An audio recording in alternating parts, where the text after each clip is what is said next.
Hi YouTube, Pokey Thug here. My part two to confidence and insecurity in the gay community. I have a guest here, Jarrod, today. Say hi. How's it going, y'all? And Jarrod has his own page on Google Plus and his own channel on YouTube. Yes, Tell I us do. about it. I have my own fashion blog, so I focus on men's fashion, and from that I started doing like a YouTube show where I kind of talk about more than just fashion. So it's really interesting. Follow me at the Cuff link on YouTube and on Google Plus as well. It's a good blog. I'm not even into fashion, and I like his blog. So anyway, thanks for coming. You know, I wanted it to be fair. I don't want everybody to just see me ranting like I said before. You know, me and Jarrod are kind of opposites on a lot of things, and that's a good thing, you know, at times. So I just wanted his feedback and opinion on the subject. So what I want to start with is with one of my people that commented, one of my followers, and I did not touch on it, was when you go to a club or a bar and you're standing 20 feet from a person that finds you attractive, and they either A, wait for you to leave or wait for you to further go away to hit you up on like Facebook or Jack while you're in the same room. Now, how would you feel if somebody did that to you? If somebody did that to me, I would totally just look at them like they were crazy. Because I mean, it's like you see me over here, so right. If we have some kind of connection, like, you know, before I approach somebody, I always tend to have to need some kind of eye contact or something with somebody. So yeah, that's understandable. If there's some kind of connection there, then you have the green light to go ahead and say hi to me or something, right, or vice versa. But I mean, if we're in the same room and we have that, and you just don't feel like talking to me because you're afraid of what I'm going to say or how I'm going to react, then that's just like a weak move, and right, it's a turnoff. See, he said it better than me, because I would just say you a pussy. You know what I mean? I'm sorry, because it's like, I had a friend, my old housemate, he was in, his story was he was in a bar downtown Philly, and the guy was 20 feet away from him, and he was hitting him up on the Jack app and talking to him, but yet he was 20 feet away from him. One, to me, that was just like so impersonal, because he's a human being. Won't you go over there and talk to him and experience who he truly is? Because the reality of it, you know, me and Jarrod talk online and stuff like that, but I can't enjoy his entire personality until he's right here, because words are just words on the screen. Right. You really can't get a person's feeling, facial expressions, and like, I really believe in energy when we give each other. You know what I mean? You call it key, whatever you want to call it. Right. But the energy someone gives you turns you off or turns you towards them more. Mm-hmm. So if you're going through a screen, you're missing out on the human connection to me. Right. And also, it's like, if you like a dude, why don't you buy him a drink? Let's go, brother. Nobody buys drinks. Right. He said it. I don't drink. But however, if you hot, I'll buy you a drink. If it's $12 a glass of wine, I'll buy you a glass of wine. You know what I mean? Because I ain't drinking anyway, so I ain't even really spending no money. I just need some tea or some ginger ale. I'll be all right. One of the things you talked about was, you know, it being impersonal. And I think that's one of the things that people use those apps kind of like a crutch, because they don't want to see anybody face to face. I think there's some kind of a block there or something. It's like, even in a regular scenario where you meet somebody online, half the time when you get to the point where it's like, okay, I'm done talking to you on this app, like, are we going to talk or what? You know, even if you exchange numbers, it ends up being texting like 24/7. Right. You don't hear the person's voice. And half the time you won't even ever meet up with them, because they're too chicken shit to do anything. Right, exactly. Because on my profiles on Jack and A4A, it says, I am not here to chat. I am here to meet. If you want chatter, watch The View. You know what I mean? So, you know, that's my little joke. It might sound shady, but that's what it is. Excuse me. I'm fighting the hiccups with tea. Now it's going good. So, yeah, but what you said is true. You never meet the guy, and I think that's just a chicken shit way out. It's like, why start a conversation with somebody if you have no intentions of meeting them? Right. And what cracks me up is I know 3 gentlemen, or guys around here that I talk to on Google Plus and Jack. And they're like 3,000 feet from me, 1 mile from me. That's a 20-block radius. And I've never met them. It'll be so easy. However, I met my friend Kev from Baltimore, who's on Google Plus. I met my boy, what's his name? Aaron from New Jersey, North Jersey. I've met, oh God, I feel so bad because I can't remember his name. I remember so many people I met from different states, and I met them. We set a date and we planned. Like, I'm fine with that. If you want to have a conversation, you want to get a feel of the person. Like, but I'm not gonna lie. You know what annoys me when guys hit me up is they ask me, "How was your day?" You don't know me, so it's like, why do you care? It just sounds so empty. Well, what do you mean when they hit you? Like, because that to me means like you're opening up for a conversation. You're just trying to break the ice a little bit. So you're right. I'm probably, I'm taking it personal. But to me, like, when I speak to a guy, I say, "Hi, what's up?" I usually give you a physical compliment because that's what I'm hitting you up for 90% of the time. Oh, okay. And if I read your profile and it says something interesting or interesting, I'll bring that up too. But I really, I always ask a guy, what is he doing today or what is he doing later, so I can get a sense of when we might meet. You know what I mean? If I'm wasting my time or not. Right. But when guys ask me, well, how was your day? I'm like, that's a personal question you ask your friend or your lover. Because do you really care about my day? Well, you're not. Well, you're on there for a different reason, I guess, right? Then, yeah. So that's his whole thing. I'm not doing that. Yeah, so, the whole how your day thing is okay for me because, I'm not trying to get in bed with you like after. But it says on my profile, everything I'm saying is geared towards sex. I'm not on here because CJ is off the market for relationships. I'm sorry if anybody is upset about that. I'm on the market though. There you go. Jarrod is on the market, and he's a nice looking guy. He has his own money. He's doing good. He's very intelligent, and he's a nice looking. He's he's attractive, and he's a good dresser. So there you go. He has a lot of good qualities of a mate. Me, I don't want to be in a relationship, but enough about me. But anyway, it's just it's just funny. Like I think we waste so much time on the electronic. We have gotten away from the personal, and I think that's hurting our community more than anything. Because I'm not gonna lie, I'm not really like, and I don't want to sound offensive to anybody, but I'm not into Caucasian men, really like that. You know what I mean? No, I mess with Caucasian men. But brothers are first on my list, then probably Asians, Latinos, as long as you a person of color. People of European descent, I have no problem with them being their friends. The girl at my job, she's Caucasian, love her to death, and her son and all that stuff, but when it comes to wanting sex, I'm really not into white guys like that. You know what I mean? But it's funny how I talk to a white man will hit me up and they will get straight to the point what they want. How are you? What's up, stud? How big is your? And are you gonna come over to plow me with it? You know what I mean? They get straight to it, and I have to give them their props because you know why?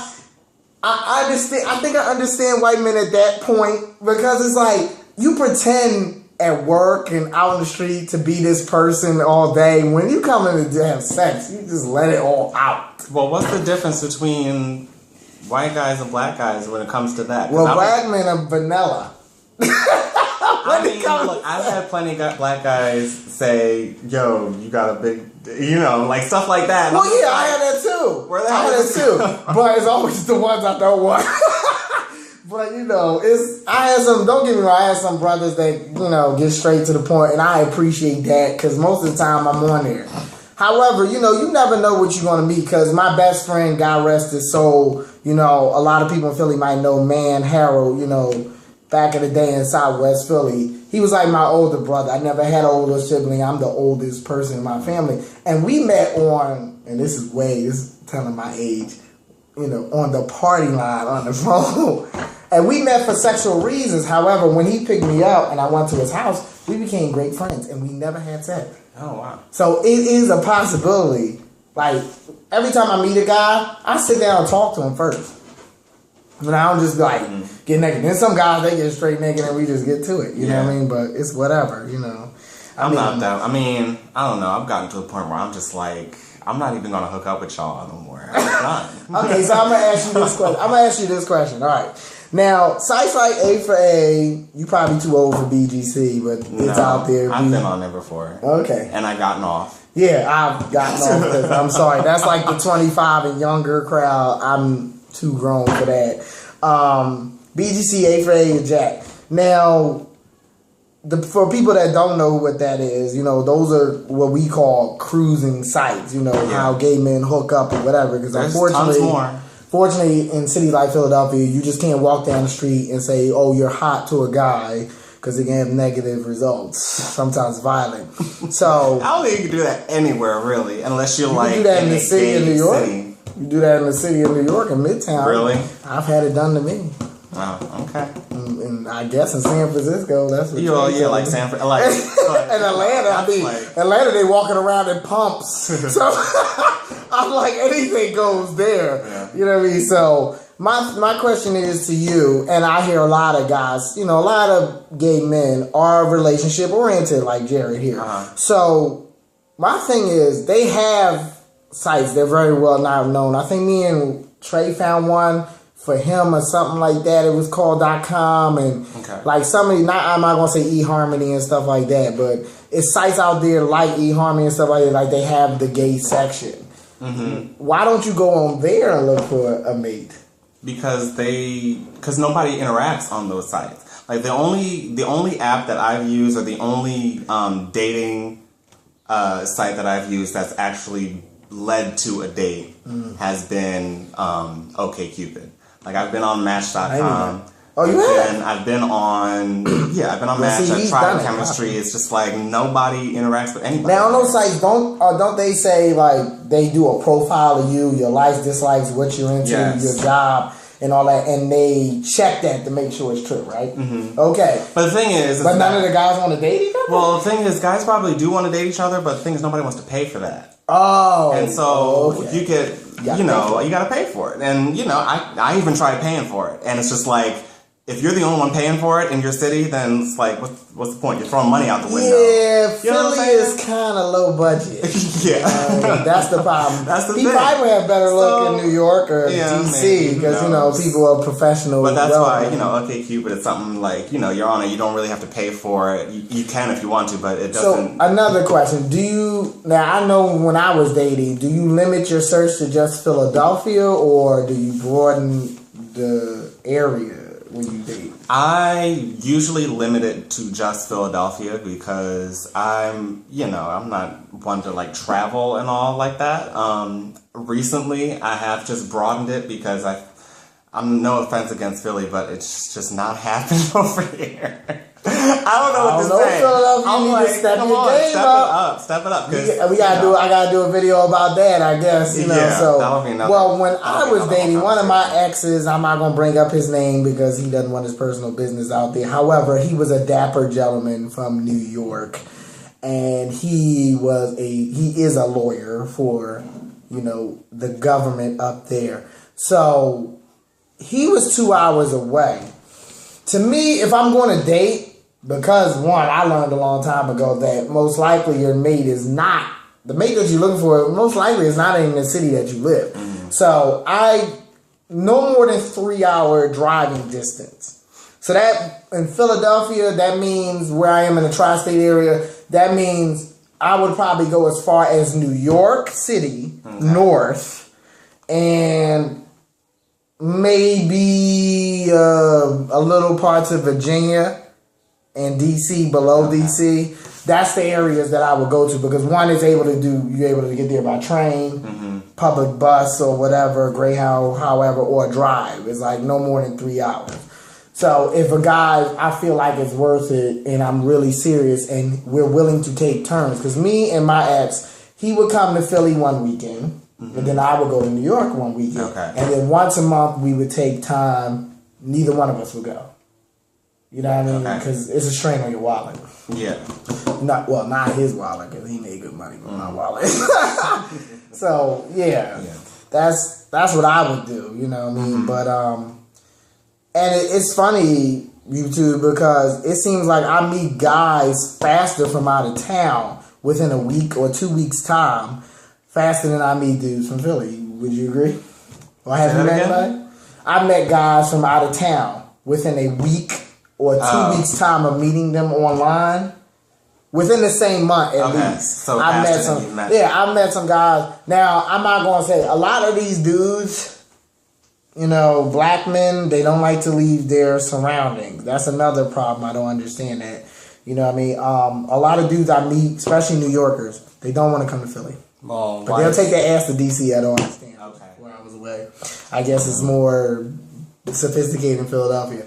But I'm willing to go up there, but it does piss me off that some of them do not want to come to Philadelphia. Yeah, I mean, the long distance thing is always difficult, you know, in the first place. So that's why I never really tried that. I mean, I'm open to it because it's just like nothing else is going on, nothing else is happening. So, you know, I'm willing to like travel a little bit, but and why it's just one of those. So why do you think, I have my opinions and I'm not going to, you know, bully the whole conversation. Why do you think Philly sucks so bad when it comes to dating in gay black men's circles in the community that we have? Because everybody's in the closet in Philly. I mean, it's just like you don't know who each other is. And then when you're online, everybody has their face chopped off of the picture, so you still don't know what anybody looks like. That is a big problem. You know what I'm saying? So it's just like I've seen that in other cities, but that is a abundance here. Yeah, I mean, it's like it's cool if you want to keep your identity. Like if you're in the closet and all that, that's cool. But it's just like at some point you have to be able to step outside of your comfort zone with somebody if you're looking to either have a relationship or you're looking to even just hook up with them for the day. Like, I'm not just going to go over somebody's house I ain't never seen. And right, that's my thing. People expect you to just be like, okay. I think that's very dangerous and not very wise. Because it's like, okay, if they're crazy, which, you know, I ain't going to put no ideas in anybody's head, but it has turned out to be gruesome in cities like New York. I've heard horror stories where guys have met guys blindly. The dude knows what they look like, and then it wasn't even about me. Yeah. It was about robbing, or, you know, sometimes it got fatal. Yeah. You know what I mean? Yeah. I don't think it's safe now. No. I ain't no coward. I'm a big guy. I look scary to some people, but I'm just not going to be the dude where I can just stand on a corner and he knows exactly what I look like. Right. And he can be watching me from a tinted window car with 6 other guys in there waiting to beat me up or kill me. Right. You know, to me, it's not safe and it's not reliable. And, you know, I just don't understand why guys do that. You know, Philly is, I will agree, that's one of the problems that we have here in Philadelphia. And that goes back to the insecurity thing. Yeah. Because, you know, the black community puts such a negative view on being homosexual. And Philly is a very religious city. Would you agree with me that? Because it's like Christians and Muslims. Yeah. I was very strong in Philadelphia. Yeah. I mean, yeah, it's just, you know, in the black community, like, masculinity is such a big thing. And on top of that, it's like the homosexual thing. You can't possibly be masculine and be gay at the same time. You know, that's the mentality. So, I mean, you know, I was going out with somebody not too long ago who just would not, who pretty much told me, like, under no circumstances would he even think about coming out. And I was just like, well, okay, I'm not going to be, like, hiding myself. Right. Because, you know, you're a certain way. Because it's just not going to work out. Right. So, and I don't really know. I mean, like, you can tell me, I don't know. But would a relationship even work if both of the people were, you know... I mean, I believe, everything's possible. I believe it is 2 guys out there right now as we speak with, like, girlfriends, families, and they're still screwing each other. But that's what I'm saying. That's not even functional, though. You know what I'm saying? Like, well, to me and you, that's not functional. But I'm gonna say something that I heard. Like, the one girl at my job, she just got a promotion. Well, we don't call it a promotion, where she's working at a property that is in West Philly, and nothing. Don't get mad at me because I said this about West Philly. But, you know, it's hood, let's be real. You know what I mean? So, you know, she's upset that she now the property manager of that property where I work. And she said something that hit, and I had to hold on to. She was like, let's be real. Those people over there, they don't teach their kids nothing. And then how those people grow up. They grow up hood for generations and generations and generations. So she said, no matter how sweet you talk to it or how much perfume you spray on it, it's still garbage. Horrible. Not saying everybody's from garbage from West Philly. Will Smith was from West Philly. My grandfather. I'm from West Philly. He's from West Philly. So not saying everybody from West Philly is like that, But I don't know. Maybe that to me, yeah, that is very dysfunctional. I don't see how a relationship like that works, and I think there's a lot of drama. I would be straight with you. I cannot do the hiding thing. Mm-hmm. I cannot. I've messed with guys guys with wives have approached me, and they want to be, and they actually asked me to be in a relationship with them, and I'm like, how is that even possible? Yeah. One, I'm not sharing you with somebody, and two, I don't want to be anybody's side piece because they want it. If I'm gonna make myself a side piece, that's something I volunteer for. And then you got to think about yourself: is it really that bad that you got to cling on to this half-ass relationship? Yeah, it's just sad. I mean, I think part of the issue is we don't, as a minority group, we don't support the people who do come out. Right. And I agree with that. I think if more people would support, I think if we saw that there was more support in our community, then more people would come out. It wouldn't be this big secret. That's why I mentioned the basketball player and the football player in my other videos. And people told me, like one guy came over here and he says they should have did this after they got their professional career start. I said, why? I said, why can't they come out now? To me, I think it might actually turn around and help them. He's into the church, so that's probably why he thinks that. But I think it would help them. One, and I told this young boy this, and I had to show him the report on CNN, and I want people to know this, and I'm not being arrogant. I almost never speak on anything I don't know of. So you can challenge me and Google it because it's right there. I found it in 2 seconds. Gay men have less debt than straight people. And we have more expendable income because most of us do not have families. Mm. So, I mean, there's many times I can just pick up and go to fucking Chicago, wherever I want to go. Yeah. But not right now in this economy, being a brother with an okay job. But I think that will work because, let's be real, corporate America cares about money. So, if these guys go into professional league and they have a big following, I bet you damn right the NFL the NBA would sign them. Yeah. Because it will pull in the gay audience. Yeah. Because they got money to buy $200 tickets to go see these guys. You know what I mean? Places will have them endorsed. Like, I don't know if people have ever seen this, but I've seen Sands, all these resort places, they gear advertisement on gay sites towards us. Mm-hmm. For weekends that they set aside for gays and stuff like that. Even in Jamaica, which is the most homophobic island in the Caribbean, you know what I mean, for us to come down there because they know we have expendable money. And I think the homosexuality will not matter. I think the money will matter more. Yeah, I mean, it's just for corporate America. Yeah, but money talks. But for us, I think it was very important. Like you said, you can't be masculine and gay, and I think that's just totally untrue. Yeah, you know what I mean. Me and you are not pocketbook walking around. No, neither one of us. So it's like, how you doing? It's just not. And even if you are, there's nothing that's wrong with that. It's just but there's this whole stigma that's attached to homosexuality. So I mean, it gets annoying. Now I'm not big on sports, but I think those two guys represent me. You know what I mean? I'm the jockey type for a gay guy. Yeah. I like to lift weights. I think those two guys represent who I am because they don't have the stereotypical look and they do regular guy stuff. And one of the guy always said, well, he was like, well, he's putting his business out there. I'm like, well, then what if the news followed them and they got, let's say the guy for basketball, the boy, I forgot his name, but let's say he got good as LeBron James. Mm-hmm. It'd be kind of weird. Derek Gordon, I think. Derek Gordon, thank you. He would be in, let's say he gets as good as LeBron James. Because I watched him play basketball. He's really good. Yeah.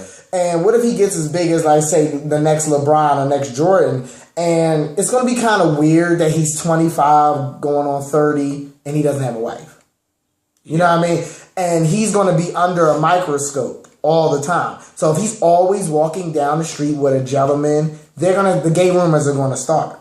So he beat everybody to the punch. Exactly. So now when they see him walking down the street with a gentleman, that could be a date, or it could be just a friend. He controls the story at that point. Exactly. You know, I think it's in his. And I think that's him controlling his life. Yeah. You know what I mean? Because American media will twist and turn stuff to me. I mean, look how many times they said Angelina Jolie and Brad Pitt are on the rocks, but they got a whole tribe and they going to fight.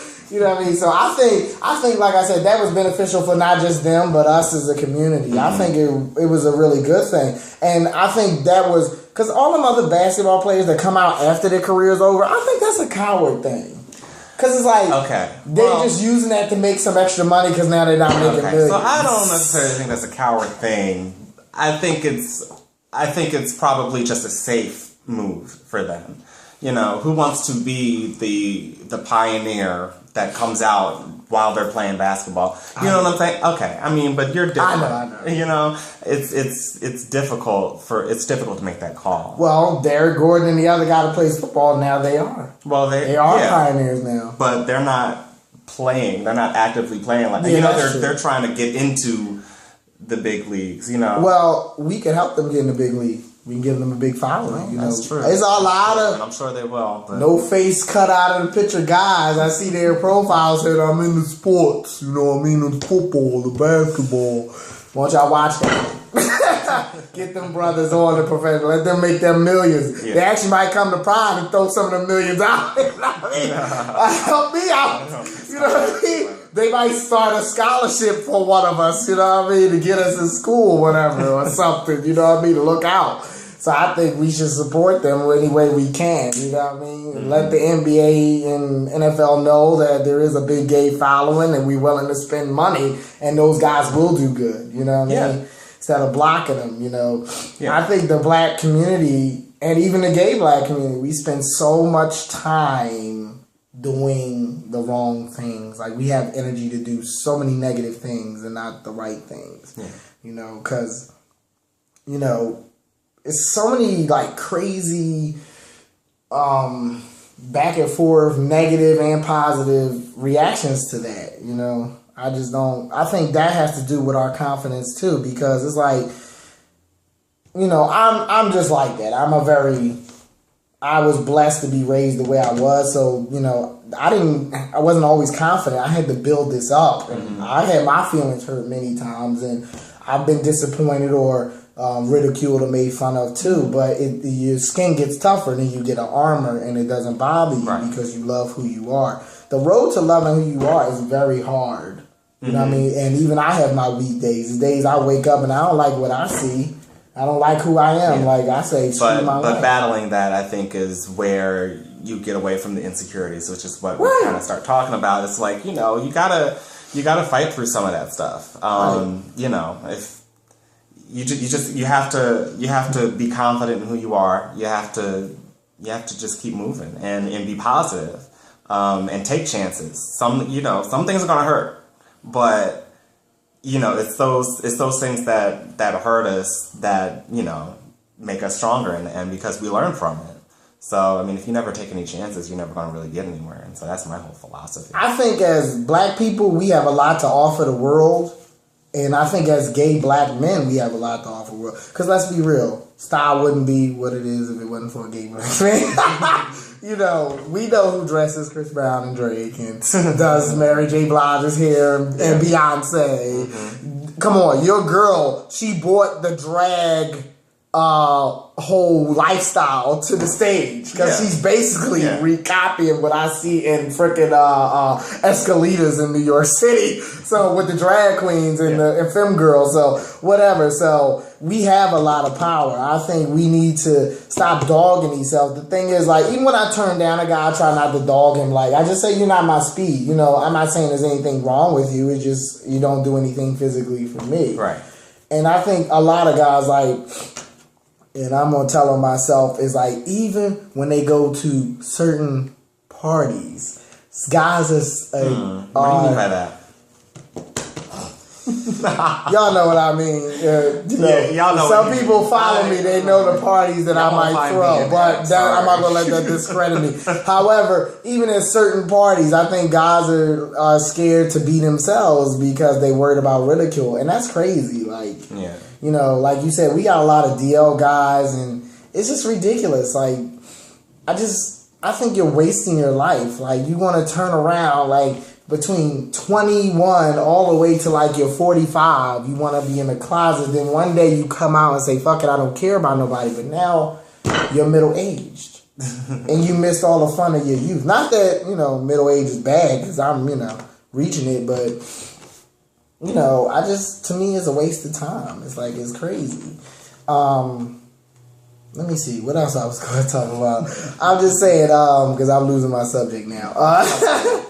So, I brought some things because I looked at your video and I was like, there we go. We can do this. Okay, so how about the negative profiles on those dating apps? That's a good point. Okay, now I don't know if this is negative. I don't even talk to you. One guy, you remind me, one of my friends on Google Plus, he said that he doesn't like the gym boys because he feels like the gym boys want you to sweat them. Now, I'm kind of considered the gym boy bracket.